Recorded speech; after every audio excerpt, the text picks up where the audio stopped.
그래서 지금 이제 우리가 코속 이제 프레임워크를 받고 지금 우리가 하려는 것은 내부 통제 중에서 재무보고에 관련된 내부 회계 관리 제도를 구축하는 것이죠. 그러니까 도입을 해서 구축해서 운영하고 평가하는 과정에 대해서 단계적으로 말씀을 드리겠습니다.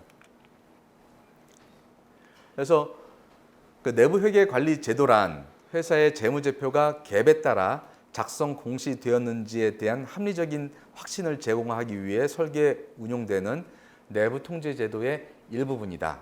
그렇죠? 그래서 이러한 내부 통제 제도는 회사에서 스스로 구축하고 운영하고 평가를 해야 됩니다. 그런데 해보지 못한 않았던 일들을 하는 게 굉장히 어렵기 때문에 외부의 도움을 받는 거죠. 그래서 회계법인들한테 의뢰를 해서 회사와 컨설턴트가 같이 구축을 하는 거죠. 그런데 회사에 대해서 가장 잘 아는 사람은 회사 조직원입니다. 외부의 그 컨설턴트는 거기에 대한 백그라운드를 알고 있을 뿐이고 내부 조직원들이 우리 회사에 대한 환경이나 프로세스라든가 이런 것들을 알고 있기 때문에 내부의 조직원들의 적극적인 도움이 없이는 컨설팅의 산출물이 잘 나올 수가 없습니다. 그리고 어느 정도 내부 회계 관리 제도에 대한 내용을 가지고서 컨설팅을 받으셔야지 원하는 걸 갖다가 말씀을 할 수 있거든요. 그래서 사실은 이런 교육들은 컨설팅 전에 한번 먼저 받고 시작하는 것이 훨씬 더 좋죠.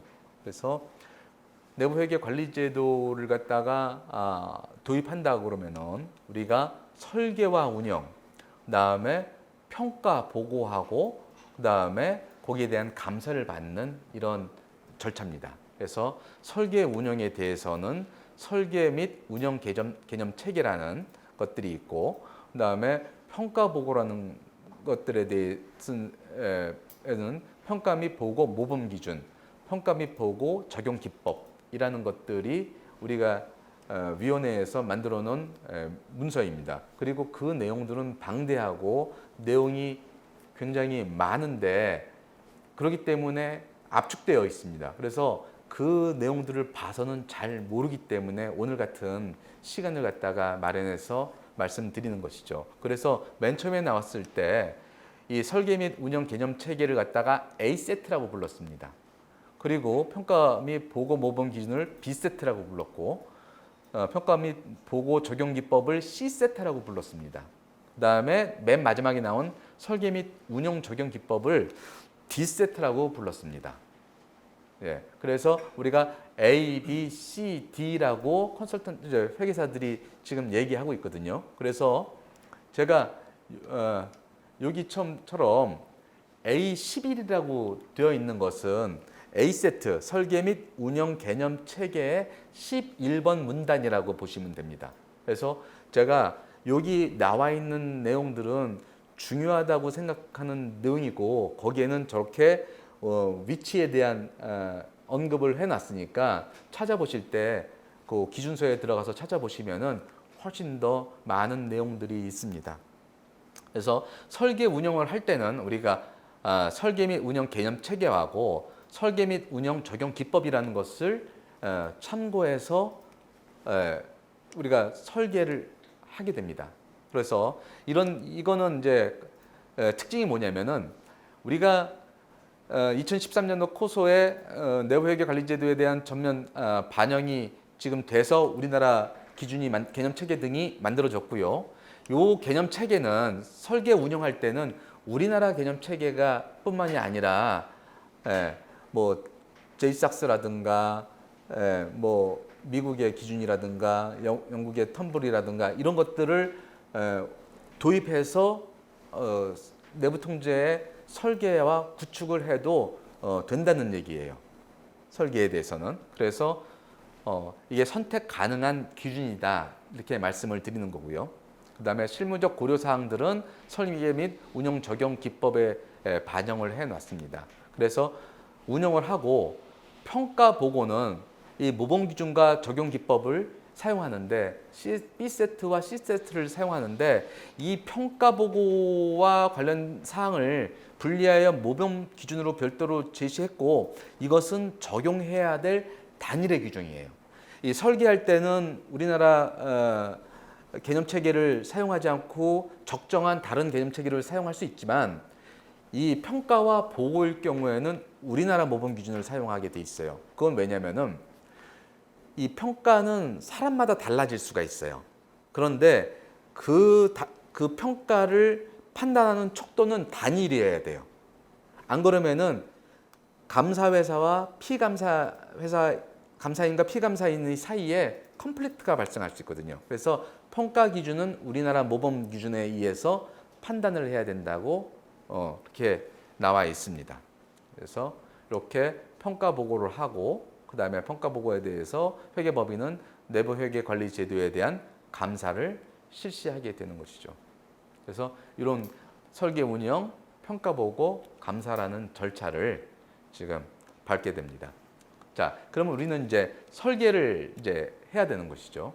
그 설계를 할 때 우리의 저거는 예를 들어서 전체 범위에 대해서 균일하게 노력을 갖다가 투입하는 것보다 중요한 곳에 노력을 중점적으로 투입하는 것이 훨씬 효율적이라는 그 원칙을 가지고 접근하고 있습니다. 그래서 우리가 이제 우리 내부회계관리제도의 세부 목적인 개정 과목을 예를 들면 보통 개정 과목이 뭐 작은 데에서는 몇백 개지만 큰 데 가면 뭐 4,000개, 5,000개까지도 제가 봤거든요. 그런 모든 개정 과목에 균일한 노력을 하는 것보다는 중요한 개정 과목에 집중해서 하는 그런 접근 방법을 이게 하향식 또는 위험 중심 접근법이라고 그러는 것이죠. 그래서 우리는 전체 대상에 대해서 우리가 구축하고 평가할 대상을 추려내는 과정을 그거를 스코핑이라고 합니다. 그래서 스코핑 대상 선정은 위험 평가 절차를 거쳐서 위험 중심 접근법으로 해서 유의한 개정 과목 및 주석 정보를 파악한 후 프로세스 사업 단위를 결정하는 절차입니다. 그래서 스코핑의 대상은 3개입니다. 개정 과목, 프로세스, 그다음에 사업 단위 이렇게 3개가 있죠. 그래서 내부회계관리 제도는 재무제표가 갭에 따라 작성 공시되었는지에 대한 합리적인 확신을 주는 겁니다. 이 절대적인 확신하고 합리적인 확신이라는 건 다른데요. 무조건 이거는 맞아야 된다라고 구축하는 게 아니라 비용과 효익을 고려해서 우리가 합리적으로 이런 합리적인 확신을 제공한다는 이 절대적인 확신이 아닙니다. 그래서 합리적인 확신을 제공하는 목적이기 때문에 우리가 이렇게 스코핑을 하고 중요한 부분에 대해서 그 부분에 더 많은 노력을 투입하는 그런 것들의 그것이 이제 목적인 것이죠. 그래서 하향식 접근 방법 또는 위험 기반의 접근 방법을 통해 경영진은 설계 평가 시 모든 재무제표의 왜곡 표시 위험이 아닌 중요한 왜곡 표시 위험을 적절히 다룰 수 있는 통제에 집중하도록 함으로써 내부 회계 관리 제도의 효율성을 증대시킨다. 그렇죠? 그래서 이렇게 접근하는 것이 가장 효율적인 방법일 것이다라고 해서 이 어프로치를 만들어낸 것이죠. 그래서 이 스코핑이라는 것은 두 번 우리가 내부 통제 구축하고 운영할 때 두 번 저게 되는 것이 사용하게 되는데 맨 처음에 이제 내부 회계 관리 제도가 없을 때 구축할 때도 전체를 대상으로 구축을 하는 게 아니라 이렇게 위험이 큰 부분에 대해서 구축을 하는 그래서 설계하는 단계하고 그 다음에 운영을 한 다음에 평가할 때도 전체를 평가하는 게 아니라 중요한 부분에 대해서 평가하는 그렇게 설계 단계와 매 평가 기간 초반에 이루어지는 것이 이 위험 평가 절차고 그것이 위험 중심 접근법입니다. 자, 이제 통제 설계에 대해서 말씀을 드리겠습니다. 여기에 있는 이 사람이 깜짝 놀라고 있습니다. 그런데 이 사람이 왜 놀랐는지를 알아야 됩니다. 그래서 이 사람이 놀란 이유가 이 커피가 뜨거워서 놀랐을 수가 있고요. 이 커피 잔이 깨질까 봐 놀랄 수가 있습니다. 그래서 이 대상이 무엇인지에 따라서 이 위험을 식별하고 거기에 관련된 통제를 마련하는 겁니다. 그래서 뭐냐면 이 커피가 뜨거울까 봐 이 사람이 놀랐으면 글러브를 준비해야 되는 것이고, 이 커피가 잔이 깨질까 봐 놀랐으면은 이 사람은 매트리스를 준비해야 되는 것이죠. 그래서 이 위험이라는 것은 반드시 그 대상이 있습니다. 우리 지금 그 프레임워크에서도 원칙 6에 이게 위험에 관련된 구성 요소 안에 원칙 6을 구체적인 목적의 수립이라는 것을 아예 박아놨습니다. 그러니까 뉴코서 프레임워크 전에는 이 통제의 목적이라는 것은 경영자의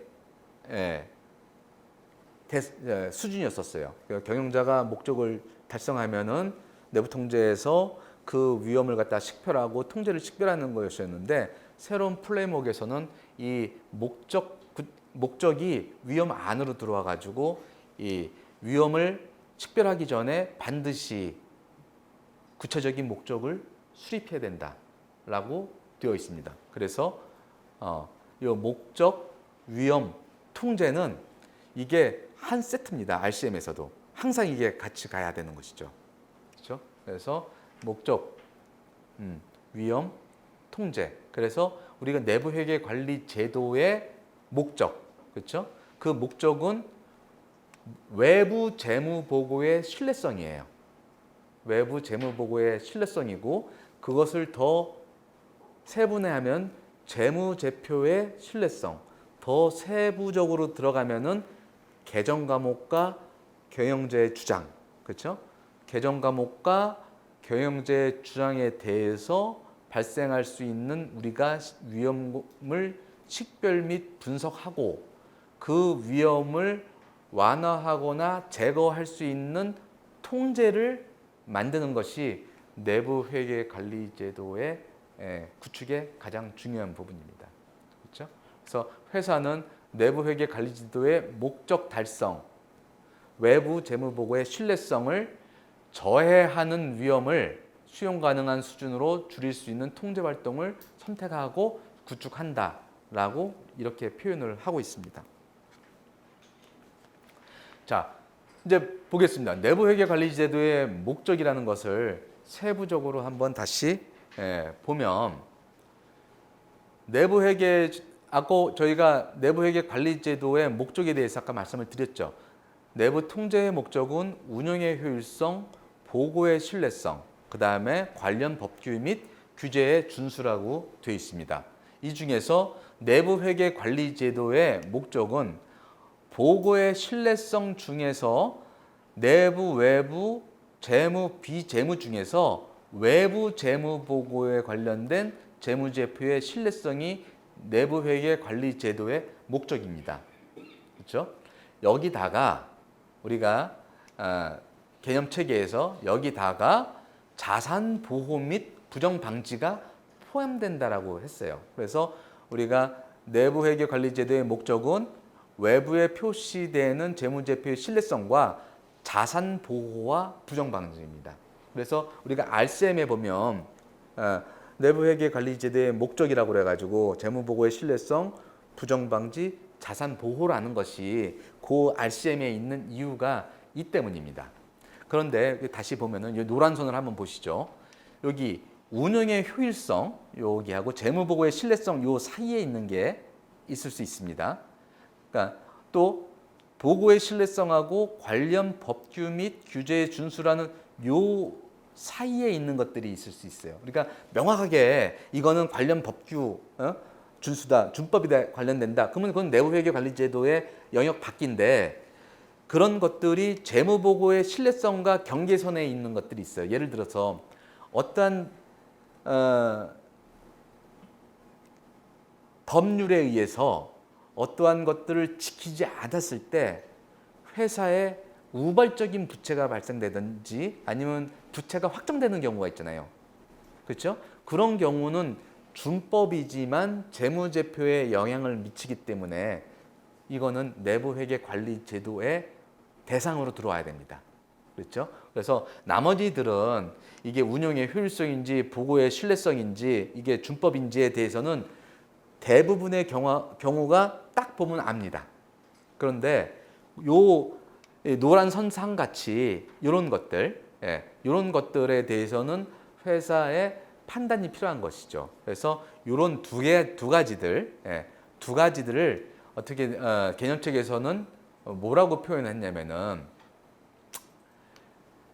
운영 목적이나 법규 준수 목적 등 다른 목적과 관련된 내부 통제 제도가 재무제표의 신뢰성 확보와 관련된 경우, 그렇죠? 이게 겹치는 경우에는 내부 통제 제도는 내부회계 관리 제도 범위 안에 포함된다 이렇게 표현을 했어요. 그래서 엄밀하게 따지면은 내부회계 관리 제도의 목적은 5가지의 범주입니다. 외부 재무보고의 신뢰성, 그다음에 자산보호, 부정방지, 그렇죠? 그다음에 운영의 효율성 중 재무보고에 영향을 미치는 대상, 그다음에 준법 중 재무보고의 신뢰성에 미치는 그런 것들, 이렇게 구체적으로 5가지가 내부회계관리제도의 목적입니다. 그리고 내부회계관리제도 중에서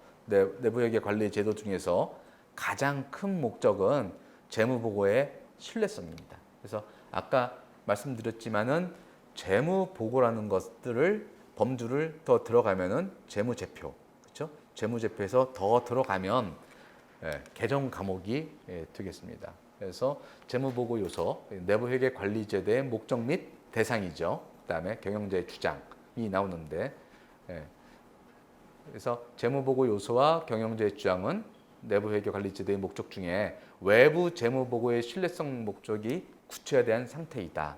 그래서 이렇게 재무상태표가 있으면 개정 과목이 이렇게 나오죠. 근데 회사에서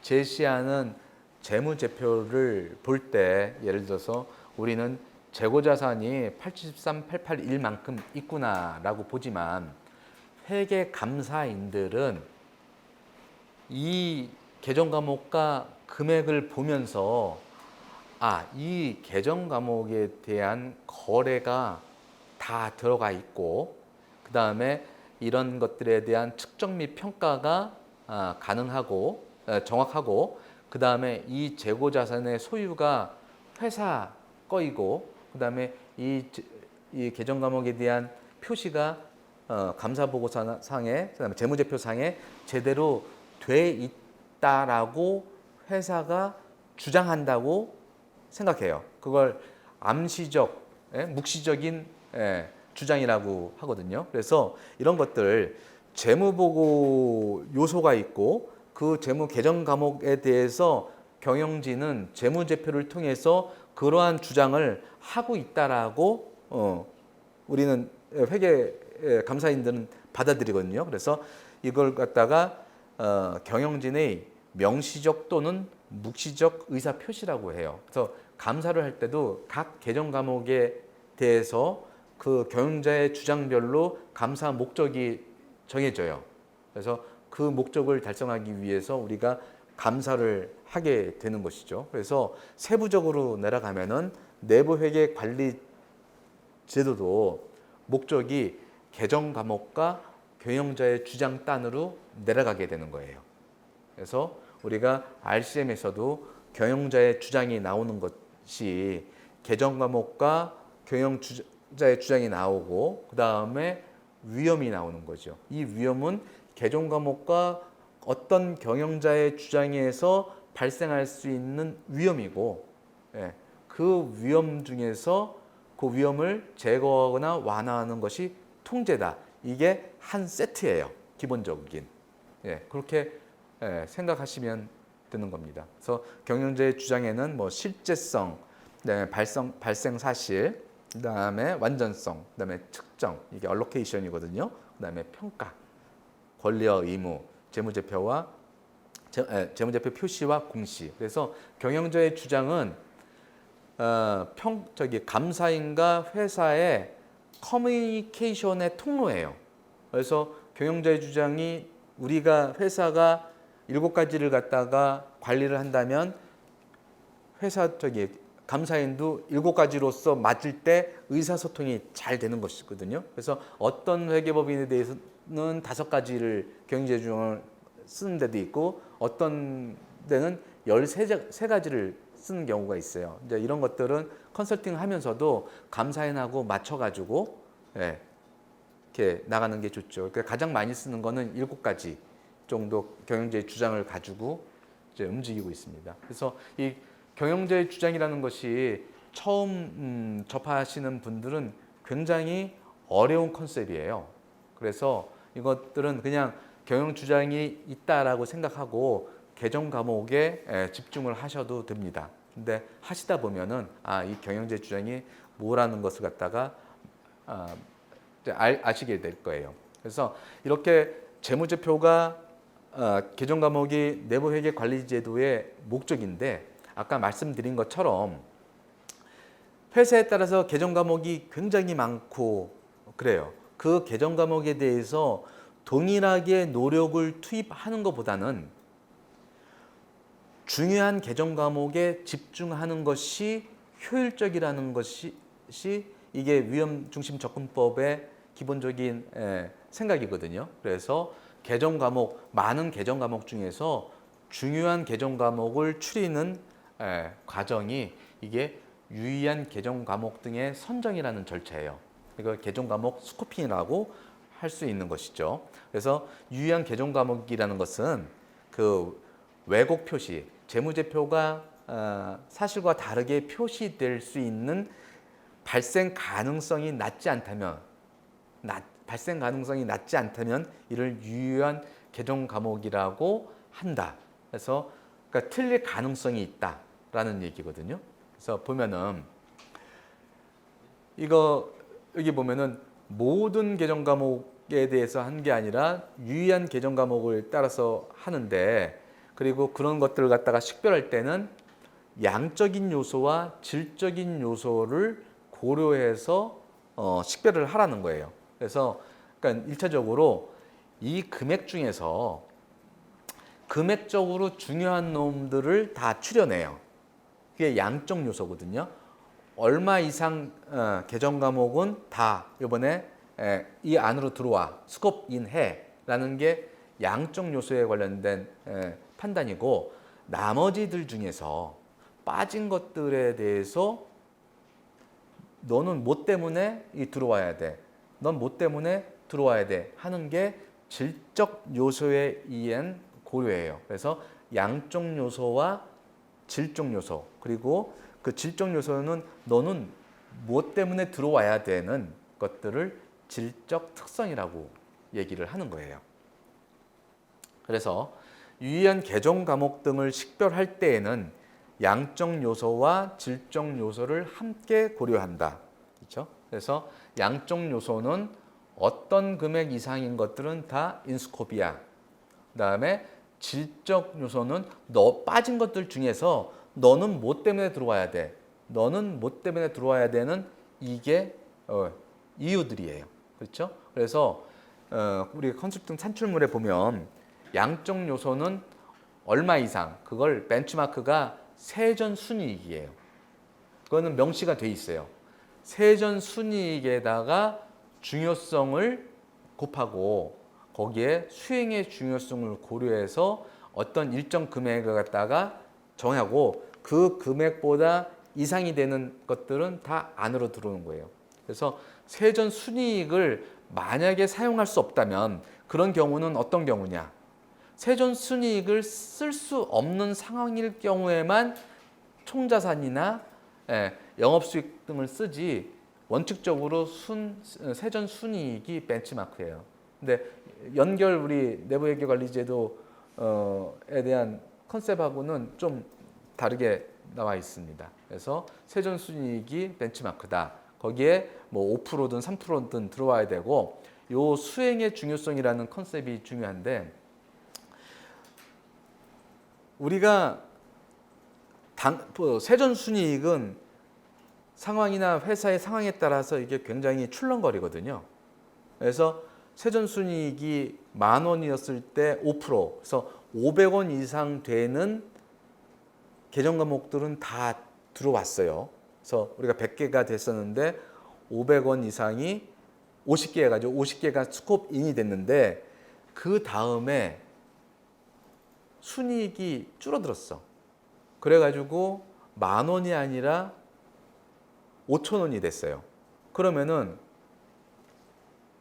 5, 25, 250원 이상 되는 애들이 다 스콥인이 돼서 들어와야 되거든요. 그러면은 아까는 500원이기 때문에 50개가 들어왔는데 이게 250원이 되면은 이게 60개, 70개, 80개까지가 들어올 수 있잖아요. 그러니까 미리 그 중요성 금액을 낮춰버려 가지고 그러한 상황이 발생을 해도 이게 만약에 그 계정 과목이 빠져버리면은 그 계정 과목에 대한 설계가 안 돼 있을 거 아니에요. 그러면 이건 내부 통제에 대한 미비점이고 적정한 의견을 받을 수가 없거든요. 그래서 보수적으로 중요성 금액을 낮출 목적으로 이 수행의 중요성이라는 것을 도입을 했죠. 그렇죠? 수행의 중요성이 들어오고 그래서 이거는 보통 50에서 75%를 거기다가 곱하죠. 그러니까 중요성 금액이 아니 5%다. 그러면 거기다가 50 때려가지고 2.5%까지 확 낮춰서 아까 같이 세전순이익이 플럭추에이트 돼도 빠지는 것이 되도록 없게끔 범위를 넓히는 그런 효과를 주고 있는 것이 수행의 중요성입니다. 그리고 질적 요소가 여기 있는데 이 질적 요소는 보시면은 무엇 때문에 빠진다 그러는 것이 우리가 계정 과목들을 판단하는 기준이거든요. 이것들은 대부분이 고유 위험을 평가하는 요소들이에요. 계정 과목이니까. 그래서 이런 것들을 고려해서 질적 요소를 판단을 하기도 하죠. 그래서 이런 것들을 고려해 가지고 우리가 이제 산출물들이 이거 이거 한 개 이상, 뭐 2개 이상 이렇게 들어올 수도 있고 하나 걸렸을 때 뭐 하이, 미들, 로우 해가지고 뭐 평가하기도 하고 해서 회계 법인마다 다르지만은 질적 요소를 고려해야 된다. 그리고 회계 법인에 따라서 프로세스 위험까지 같이 고려하는 산출물도 있습니다. 예. 그래서 그렇게 유의한 계정 과목을 선정을 하게 되죠. 그래서 유의한 계정 과목은 일정 금액 이상의 계정 과목은 스콥인. 그다음에 빠진 애들 중에서도 너는 뭐 때문에 이런 질적 특성에 의해 가지고 스콥인 해서 우리가 전체 계정 과목 중에서 이렇게 시스템을 설계할 계정 과목을 구하는 것들을 이게 유의한 계정 과목의 선정이라고 말하고 있습니다. 자, 요까지 하고 한 10분 쉬고 다시 시작하는 게 어떨까요? 그렇죠? 네.